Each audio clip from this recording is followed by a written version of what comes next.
বিরতির পর স্বাগত। হাতে গোনা আর মাত্র কয়েকটা দিন, তারপরেই দেবী দুর্গার পূজায় মেতে উঠবে রাজ্যবাসী। ইতিমধ্যেই কুমোরটুলি বা কোমরপাড়ায় চরম ব্যস্ততা। দিন রাত এক করে কাজ করছে মৃৎশিল্পীরা। শেষ তুলির টান চলছে। বহু প্যান্ডেলে এখনই মূর্তি চলে যাচ্ছে এবং কিছু কিছু জায়গায় এখনো চলছে শেষ তুলির টান। বিশেষ করে খোয়াই থেকে শুরু করে একাধিক জায়গায় যখন নিউজ ভ্যানগার্ডের ক্যামেরা পৌঁছে যাচ্ছে, তখন দেখা যায় যে গতবারের তুলনায় বেশ কয়েকটি মূর্তি পাড়ায় এই বছরে মূর্তির সংখ্যা অনেকটাই কম। যখন সে বিষয়ে আলোচনা করা হয়, তখনই মৃৎশিল্পীরা জানাচ্ছে যে দাম অত্যাধিক বেড়ে গেছে।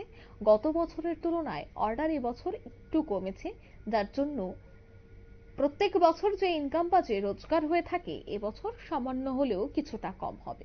কি বলছেন তাদের মুখ থেকেই শোনাচ্ছি আপনাদের।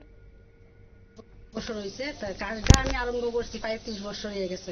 আমি স্বামীর বাড়িতে এই কাজটা শিখছি। এই কাজটা শেখার পরে আমরা অনেক উন্নতি হয়েছে। আগে এখন তো জিনিসপত্র দামে আমরা এই কাজের তুলনায় আমরা এই পয়সাটা পাই না। কেমন চাহিদা এবার মূর্তির?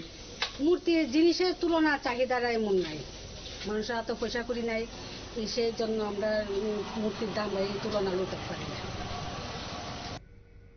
আপনারা শুনলেন মৃৎশিল্পীর বক্তব্য। গত বছরের তুলনায় এবছর চাহিদা অনেকটাই কমেছে, যদিও ব্যস্ততা তুঙ্গে যে কয়েকটা অর্ডার রয়েছে তা খুব দ্রুত একেবারে সময় মতো কিভাবে বিভিন্ন প্যান্ডেলে পৌঁছানো যায় তার জন্য কিন্তু রাত দিন এক করে কাজ চলছে।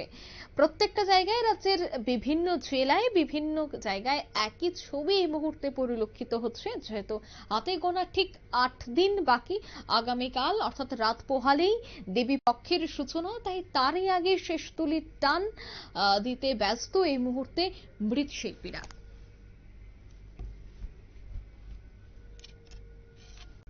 নিয়ে নিচ্ছে ছোট্ট একটি বিজ্ঞাপন বিরতি, সঙ্গে থাকুন।